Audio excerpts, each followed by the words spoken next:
وہ اس کی ہم نے کوریج بھی بڑھائی ہے.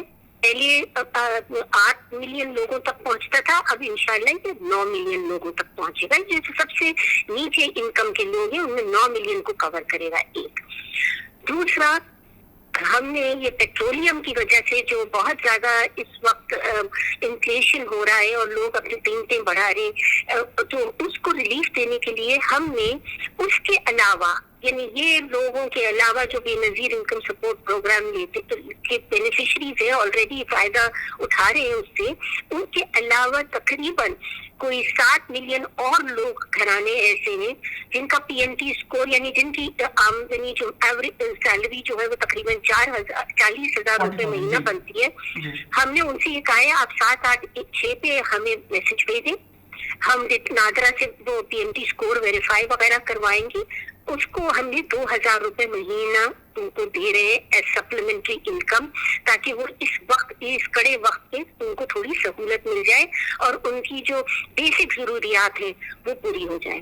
دوسرا, یہ اس کو ہم کہتے ہیں پیٹرولیم ڈیزل کی سبسڈی, پرائم منسٹر کی پیٹرولیم اور ڈیزل کی سبسڈی کے اس کی وجہ سے جو اثر ہے اس سے ہم عام آدمی کو تحفظ پرووائڈ کر رہے ہیں, ریلیف دے رہے ہیں. تیسری چیز جو ہم کر رہے ہیں, آٹا, دال, چینی, گھی, اور یعنی 5 اور دالیں, جو 5 چیزیں بیسک ایک عام آدمی کے کنزمپشن آئٹم ہے, جو جس سے ان کا گھر چلتا ہے, ان کی خوراک ان کو فراہم ہوتی ہے, جو وہ کنزیوم کرتے ہیں, ہم نے ان پہ سبسڈی دی ہے. ان کی قیمتوں کو ہم نے کم کیا ہے اور وہ یوٹیلیٹی اسٹورز کے ذریعے ہم اس کو پہنچا رہے ہیں عام آدمی کو. اس میں تھوڑی سی ایشوز میں دیکھ رہی ہوں میڈیا میں آ رہی ہیں, انشاءاللہ وہ ایڈمنسٹریٹو ایشوز ہیں, ان کو ٹھیک کرنے کی کوشش کریں گے. بٹ یہ ریلیف ہم نے پرووائڈ کیا ہے تاکہ ایک عام آدمی کا جو نیوٹریشن لیول ہے, بہت امپورٹنٹ یہ بات ہے, مہنگائی کی وجہ سے ایک عام آدمی کا نیوٹریشن لیول کم نہ ہو, یہ بہت ضروری ہے. اچھا, اب تیسری چیز جو ہم نے کی ہے کہ پچھلے سالوں میں, پچھلے 2-3 سال میں پاکستان خوراک میں انسیکیور ہو گیا ہے. یعنی خود عام گندم جیسی چیز جو ہم ہمیشہ اپنے آپ بناتے تھے, 90 سے ہم فوڈ سیکیور تھے, 1990 سے, وہ اب ہمیں باہر سے امپورٹ کرنی پڑی. مس مینجمنٹ ہوئی, جو بھی ہوا چلے, وہ پچھلی گورنمنٹ نے کیا اس پہ زیادہ فوکس نہیں کرتے. لیکن اب ہم عام آدمی کا کنزمپشن آئٹم جو ہے یعنی گندم باہر سے امپورٹ کر رہے ہیں. یہ ہمارے لیے تھوڑے شرم کا مقام ہے کیونکہ ہمیں زرعی ملک ہیں. ہم نے اس کو پروٹیکٹ کرنے کے لیے ایگریکلچر پہ بڑا ریفارم لے کر آئے اور پیکج دیا ہے. ہم نے سیڈس کو اور جو بیج ہے ان کو اور فرٹیلائزر پہ کام کیا ہے. ہم نے امپورٹس پہ کسٹم ڈیوٹیز کم کی ہے. ہم چاہ یہ رہے ہیں ایگریکلچر کو بوسٹ دے تاکہ ایک کسان کے لیے آسانی ہو اور پاکستان خود کفیل ہو سکے کھانے پینے کی اشیاء میں ایک بار پھر, جو اب نہیں ہے. اس سے فائدہ کیا ہوگا؟ دیکھیے, بیرون ممالک میں انٹرنیشنل منڈیوں میں اگر فوڈ کا یعنی گندم وغیرہ کا قیمتیں بڑھی ہوتی ہیں تو وہ ہم اس سے پہلے بچے رہتے تھے کیونکہ ہم اپنا گندم خود بناتے تھے, خود کھاتے تھے. ہم اب انسیکیور ہو گئے, بین الاقوامی منڈیوں پہ ڈیپینڈ کرنے لگے, اس لیے کہ ہم امپورٹ کرنے لگے. جب ہمارے یہاں خود بننے لگ جائے گا تو وہ انٹرنیشنل انفلیشن یعنی بین الاقوامی منڈیوں کا جو افراد وہ جو انفلیشن ہو رہا اس سے ہم پھر بچے رہیں گے, ہم اپنے لوگوں کو بچا پائیں گے. تو یہ بھی ریلیف کا میجر ہے. اس کے علاوہ پھر ہم الیکٹریسٹی کے بھی جو بیسک کنزیومر ہیں تو اس پہ بھی بجلی کے نرخ نہیں بڑھا رہے ہیں, جن کے 200 میگا واٹ وغیرہ کی کنزمپشن, 200 کی یونٹس کی کنزمپشن ہے. تو بیسکلی ہم یہ 4-5 موٹی چیزیں کر رہے ہیں. اور اس کے علاوہ پینشن بڑھائی ہم نے, یہ جو چھوٹے پینشن گورنمنٹ کے امپلائیز ہیں ان کی سیلریز میں بڑھائی کیا ہے ہم نے. ہم صوبائی حکومتوں سے بھی مدد چاہ رہے ہیں اور ان کو ہم موٹیویٹ کر رہے ہیں کہ آپ بھی اپنے بجٹ سے عام لوگوں کے لیے سبسڈیز دیں تاکہ خوراک کی چیزیں کم ہوں, انفلیشن کم رہے اور افراط زر کی اتنا ریلیف مل جائے لوگوں کو. تو پروونشل گورنمنٹس بھی انشاءاللہ ہم سے اب دیکھیں گے, آپ کوآپریٹ کریں گی, چاہے وہ پنجاب ہو, سندھ ہو اور باقی بلوچستان, اور انشاءاللہ کے پی بھی کریں گے. تو یعنی ریلیف تو ہم پرووائڈ کر رہے ہیں. دوسرا ایک اور امپورٹنٹ بات جو بار بار ہو رہا ہے کہ ہم اپنے خرچے کم کر رہے ہیں, نہیں کر رہے ہیں. آپ دیکھیے گا اس وقت جو نان ڈیولپمنٹ جو نان سیلری بجٹ ہے اس میں کتنی زبردست کٹوتی لگی ہے. یعنی اس میں ایکچولی گروتھ ریٹ ہے ہی کچھ نہیں. تو یہ نہیں ہے کہ آسٹیریٹی نہیں ہو رہی, گورنمنٹ اپنے اخراجات کم نہیں کر رہی. جو بڑا خرچہ ہے گورنمنٹ کا وہ ڈیٹ سروسنگ, وہ ہمارے بس میں نہیں ہے. وہ تو ہمیں قرضے ہمیں واپس کرنے نہیں کریں گے تو ہمارا ڈیفالٹ ہو جائے گا, اس میں تو ہم کم کر ہی نہیں سکتے. اس کے علاوہ خرچے وہ ہم کم کر رہے ہیں. تو پوائنٹ یہ ہے کہ ہم کمپریہنسو پیکیجنگ لے کر آئیں اور میڈیا سے, عام لوگوں سے اور بہت زیادہ پولیٹیکل پارٹی سے چاہتے ہیں کہ سمجھیں پاکستان کے حالات کیا ہیں. پولیٹیکل پوائنٹ سکورنگ کرنے کی ضرورت نہیں ہے اس وقت. ملک کو ضرورت ہے پاکستان کو اس کی مشکلیں ختم کرنے کے لیے, عام آدمی کے لیے ایک مستحکم پاکستان دینے کے لیے. اب چھوڑیں اپنی پالیٹکس اور بات آگے بڑھائیں. واقعتاً یہ جو چند بڑے اہم ایشوز ہیں جن کا ہمیں مسلسل سامنا کرنا پڑ رہا ہے, یقینی طور پر ان میں ہمیں تمام پولیٹیکل پارٹیز کو, تمام سٹیک ہولڈرز کو ایک پیج پر بیٹھ کے سوچنا چاہیے, کیونکہ ملکی معیشت جو ہے یہ الٹیمیٹلی تمام پولیٹیکل پارٹیز کل کو جو بھی اقتدار میں ہوگی اس کو بھی افیکٹ کرے گی. لیکن ڈاکٹر صاحب یہاں پر جو آپ نے بجٹ پیش کیا اس کے اوپر تمام جتنے بھی اکانومسٹ تھے سب نے بڑا پریز کیا کہ بڑا بہترین بجٹ ہے. ڈاکٹر اشفاق صاحب کا انٹرویو بڑا وائرل ہوا, انہوں نے کہا کہ یہ پروویژنل ڈاکیومنٹ ہے, جو چیزیں ہیں وہ بعد میں آہستہ آہستہ باہر آئیں گی اور وہ اب باہر آ رہی ہیں. تو وہ پہلے کا جو بجٹ تھا اور اب جو چیزیں باہر آ رہی ہیں وہ اس کے اندر اگر کوئی فرق ہے تو وہ پہلے مطلب اس کے اندر اتنی تبدیلیاں کیوں ہیں اور وہ پروویژنل ڈاکیومنٹ کیوں تھا, وہ فائنل چیزیں کیوں نہیں تھیں جو ڈاکٹر اشفاق صاحب نے جو ہے وہ ہائی لائٹ کیا ایک پروگرام کے اندر بھی. جی, میری گزارش آپ سے یہ ہے سارے اکانومسٹ پہ بات کر واضح کر دوں. دیکھیے ہم IMF کا پروگرام نیگوشیٹ کی پروسیس میں ہیں. ماشاء اللہ الحمدللہ ہم فائنل اسٹیجز میں ہیں. انشاءاللہ بہت جلدی آپ کو ملک کو اچھی خبر ملے گی. ہم اس پروسیس میں ہیں. ہمیں یہ پتہ ہے جو پچھلی حکومت کے پچھلے کچھ مہینوں کے اقدامات ہیں انہوں نے پاکستان کو بالکل ہی غیر مستحکم کر دیا. خسارے اتنے زیادہ بڑھ گئے. میں اگر آپ کو یہ بتاؤں اس وقت ہم جو کرنٹ بجٹ کا ہی سال ہے, اس سال ہم ڈیفینس سے زیادہ خرچ کر رہے ہیں بجلی پہ 1.6 ٹریلین. کیوں؟ کیونکہ آپ نے بلا سوچے سمجھے پیٹرولیم پہ, بجلی پہ یہ جو نرخیں اور پچھلی حکومت نے سبسڈی دے دی تھی. جب بین الاقوامی منڈیوں میں تیل کی پرائس بڑھ گئی ہے, ہم کہاں سے قرضے لے کے ہم پرائسیں کم کریں؟ کسی ملک, دنیا کا کوئی ملک اس طرح نہیں کر رہا, ہم ہی کرنے رہ گئے تھے. کیا ہم اکنامکلی اتنے مستحکم تھے کہ ہم کر سکتے تھے؟ دنیا میں تو کوئی نہیں تھا. اور کتنے ملک ہیں جنہوں نے سبسڈی دی ہے پیٹرولیم کی اس حد تک جس حد تک پچھلی حکومت نے دے دی تھی. اب پوائنٹ ہے کہ ہمیں کریکٹ کرنا تھا. ہم IMF سے نیگوشیٹ کر رہے تھے کہ کیونکہ کریکشن بہت زیادہ کری ہے پچھلی گورنمنٹ کی لیپس کی وجہ سے, جو بجٹ کا خسارہ انٹرسٹ نکال کے جو بجٹ کا خسارہ تھا وہ 25 بلین کا ان سے طے تھا. ہم کر کے بیٹھ گئے 1.6 ٹریلین یعنی 1600 بلین, 25 بلین کی جگہ 1600 بلین. تو یہ ان کو ایڈجسٹمنٹ کراتے کراتے IMF کا ہم یہ بھی چاہ رہے تھے کہ لوگوں کو انسولیٹ کریں, ہمیں ٹائم لگا اور ہم نے ان کی بات بھی سمجھی, ان کو اپنی بات بھی سمجھائی.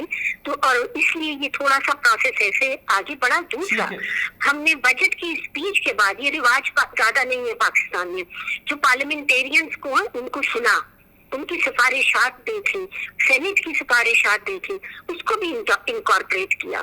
اپنے لوگوں کو سنا, باقی لوگوں کو, ان کو انکارپوریٹ کیا. بھائی یہ بجٹ تو پورے 22 کروڑ لوگوں کا ہے. ہم نے اگر ان کی بات سن کے تھوڑا سا آگے بڑھا دیا, اس لیے کیوں ہمیں اتنا تنقید کا نشانہ بنایا جا رہا ہے؟ کچھ ہم نے ان کی باتیں سنی, کچھ اپنی ان کو سمجھائیں, کچھ IMF کی سے بات آگے بڑھی. تو اس لیے اس پہ جو بجٹ انشاءاللہ پاس ہوگا, جو فائنل ڈاکیومنٹ ہوگا, میرا انشاءاللہ کبھی امید ہے وہ کریڈیبل ہوگا پچھلے بجٹ سے زیادہ. یعنی ہم نے اتنی ایڈجسٹمنٹ آلریڈی کر لی ہوگی کہ ہم انشاءاللہ اب اپنے جو بجٹ ہے اس کو اسٹک کریں گے. ٹھیک ہے ڈاکٹر صاحب, مجھے اندازہ ہے آپ کے پاس وقت کم ہے, مجھے مختصراً یہ بتائیے گا کہ کہیں ایسا تو نہیں, کیونکہ ہم پاکستان تحریک انصاف کی جو اکانومسٹس کی ٹیم تھی اس کو بڑا کرٹیسائز میڈیا بھی کرتا رہا کہ خان صاحب نے 22 سال جو چہرے دکھائے کہ یہ لوگ آ کر بیٹھیں گے ان عہدوں پر, یہ بہترین کام کریں گے, انہوں نے ڈیلیور نہیں کیا. اور پھر یہ بھی کہتے رہے کہ پاکستان مسلم لیگ نواز صاحب یہ کہتی رہی کہ ہمارے پاس جو ٹیمز ہیں وہ بہترین ٹیمز ہیں. آپ فارمر جو ہے وہ فائنانس منسٹر رہ چکی ہیں پنجاب کی, جو پاکستان کا سب سے بڑا صوبہ ہے, ابھی آپ وفاق میں سرو کر رہی ہیں. ڈاکٹر صاحب ایسا تو نہیں ہے کہ IMF کے ساتھ نیگوسیشنز ایسی ہمیں IMF ہمارے ساتھ کرے کہ کل کو ہمیں پھر اکتوبر نومبر میں دوبارہ IMF کے کسی پروگرام کے اندر جانا پڑے, یا آپ سمجھتی ہیں کہ ہم لوگوں نے ایسی چیزیں اب پلان کر لی ہیں کہ یہ پروگرام ہمارا آخری IMF پروگرام ہوگا؟ میں آپ کو یہ گزارش کرنا چاہتی ہوں، ہم نے جو ٹف میجرز لیے جس پہ سارے لوگ بول رہے ہیں وہ پاکستان میں شاید پہلے کبھی نہیں لیے گئے، اور وہ کوئی اکانومسٹ نہیں ہے جو ہم سے کھڑے ہو کے یہ کہہ رہے ہیں یہ میجرز ہمارے اکانومی کو مستحکم کرنے کے انٹرسٹ میں نہیں ہے، یعنی یہ ہمیں اسٹیبلٹی کی طرف نہیں لے جا رہے۔ ہم نے سارے وہ ٹف میجرز لیے جو ہمیں مستحکم کر دیں گے، پاکستان کی اکانومی کو مستحکم کر دیں گے۔ تو اب پوائنٹ یہ ہے میجرز تو ہم لے رہے ہیں، آئی ایم ایف سے بھی ہم اس پروگرام پہ جو پچھلی گورنمنٹ نیگوشیٹ کر رہی ہے آہستہ صحیح، بٹ ہم انہیں کو اڈاپٹ کر رہے ہیں ان کے میجرز کو، تاکہ ہم ایک لیول پہ پہنچ جائیں اور یہ اکانومی اسٹیبلائز ہو کے ایک سسٹینیبل گروتھ پاتھ پہ چڑھ جائے، جس سے ہم انشاءاللہ آگے نکلے۔ اب یہ میں آپ کو کلیم کرتا ہوں کہ اگلے 2-3 مہینے میں، یہ آئی ایم ایف پروگرام تو ستمبر تک ہے، ستمبر کے بعد یہ پروگرام میں انیشلی جو ڈیسائیڈ ہوا تھا وہ ستمبر میں ختم ہو جانا تھا۔ اب ہم آئے ہیں جولائی میں، یہ ہمارا پہلا بجٹ آ رہا ہے جولائی میں، اگست ستمبر 2 مہینے، کیا ہم یہ توقع کریں کہ جو ہم اتنے عرصے کا جو میجرز، جو غلطیاں ہوئی ہیں، جو لیپسز ہوئی ہیں، جو ڈفرینسز ہیں، وہ فٹ سب ٹھیک کر لیں گے اور 2 مہینے میں ہم فٹ سے آئے کے پروگرام سے باہر نکل جائیں گے اور ہمیں کسی کی کبھی بھی کوئی ضرورت نہیں پڑے گی؟ تو یہ کوئی ریئلسٹک بات ہوگی نہیں۔ یہ میں آپ سے کہہ تو سکتی ہوں، بٹ وہ بالکل ہم ہر چیز ایکسپلور کر سکتے ہیں، آئی ایم ایف کو بھی دوبارہ لے سکتے ہیں، باقی اپنے آپ کو مستحکم کرنے کے ہم اقدامات بھی مزید کر سکتے ہیں۔ ہم آپس میں مل کے پاکستان کی اکانومی کو سالڈ فوٹنگ پہ ڈالنا ہے۔ یہ کوئی 2 دن میں ہو جائے گا جو آپ نے اتنے سالوں سے نہیں کیا، یا 2 مہینے میں ہو جائے گا جو آپ نے کئی ڈیکیڈز میں نہیں کیا، تو ایسا تو نہیں ہوگا۔ ریئلسٹک یہ ہے کہ ہمیں جم کے کھڑا ہونا ہے اور اب کھڑے ہونا ہے، یہ نہیں ہے کہ ایک سٹیپ آگے لیا اور اپنے پریشر میں آگے پھر پیچھے ہم ہٹ گئے۔ ہمیں کھڑا ہونا ہے، مستحکم ہو کے آگے بڑھنا ہے، انشاءاللہ آپ دیکھیں گے کچھ عرصے میں بہتری آنا شروع ہو ٹھیک ہے۔ ڈاکٹر صاحب آخر میں مجھے یہ بتائیے گا، ابھی سب سے زیادہ جو چیز ڈسکس ہو رہی ہے مہنگائی کو لے کر وہ پیٹرولیم مصنوعات کی پرائسز ہیں۔ ایک تو کیا حکومت ان جو آلریڈی پرائسز اس قدر زیادہ ہیں اس میں مزید اضافے کا کچھ سوچ رہی ہے؟ دوسرا روس کے حوالے سے بتائیے گا کہ کل بھی ہم روسی سفیر کا ایک انٹرویو سن رہے تھے، اس میں بھی انہوں نے کہا کہ یہ چیزیں روس جو ہے وہ دے سکتا ہے پاکستان کو سستا تیل، کیا پاکستان اس حوالے سے بھی کچھ سوچ رہا ہے؟ دیکھیے، ایک تو بات یہ سب سے پہلے کہ پیٹرولیم کے پرائسز بین الاقوامی منڈیوں پہ ہمارا کوئی زور نہیں ہے۔ پیٹرولیم پرائس انٹرنیشنل مارکیٹ میں کیا ہے اس پہ ہمارا کوئی زور نہیں ہے۔ پاکستان اتنا بڑا پلیئر نہیں ہے کہ ہم ڈٹرمن کر سکیں کہ پیٹرولیم کے پرائسز کیا ہے، ہمارا تو کوئی اکنامک میپ میں جگہ نہیں ہے اس وقت اس مد میں، اس سائڈ میں۔ تو پوائنٹ یہ جیسے جو ہوگا انٹرنیشنل پرائسز میں وہ تو ہمیں ایبزارب کرنا ہی پڑے گا۔ اب ہم یہ امید کر سکتے ہیں، جیسے ابھی تھوڑا آئل کا، برنٹ آئل کا پرائس کم ہوا ہے، تھوڑا سے 123 تک پہنچا، پھر 113 بھی آیا، اب تھوڑا اور کم ہوا ہے۔ انشاءاللہ کم ہوگا تو ہمیں آگے کوئی ایکشن کرنے کی ضرورت نہیں پڑے گی۔ کیا کریں گے ہم؟ کم اگر انٹرنیشنل مارکیٹ میں پیٹرولیم مصنوعات کی پرائسز کم ہوتی ہیں تو پاکستان میں بھی کم ہوں گی؟ دیکھیے پیٹرولیم کا ہم دیکھیں گے، دیکھیے امپورٹنٹ بات یہ ہے، ہم چاہیں گے، ہم ابھی آپ کو ہم نے ڈیمونسٹریٹ کر دیا کہ ہم خود چاہتے ہیں کہ ہم اس کو پاکستان کو، لوگوں کو، عام لوگوں کو ریلیز دیں اور پاکستان کو ایک سالڈ فوٹنگ پہ رکھیں۔ تو ہم ضرور جو بھی ہوگا وہ کریں گے اس مد میں، لیکن میں آپ کی انفارمیشن کے لیے اور ساروں کی انفارمیشن کے لیے ایک بات ضرور بتاتی چلوں، جو بات یہ مینشن آپ لوگ نہیں کر رہے ہیں۔ دیکھیے پراپر اسٹڈی یہ ہے اور نمبر یہ ہے کہ جو پیٹرول کی جو استعمال ہو رہا ہے پیٹرولیم کا، 80% پیٹرول استعمال کرتا ہے ٹاپ 40% پاکستانی، جن کی انکم ٹاپ 40% ہے۔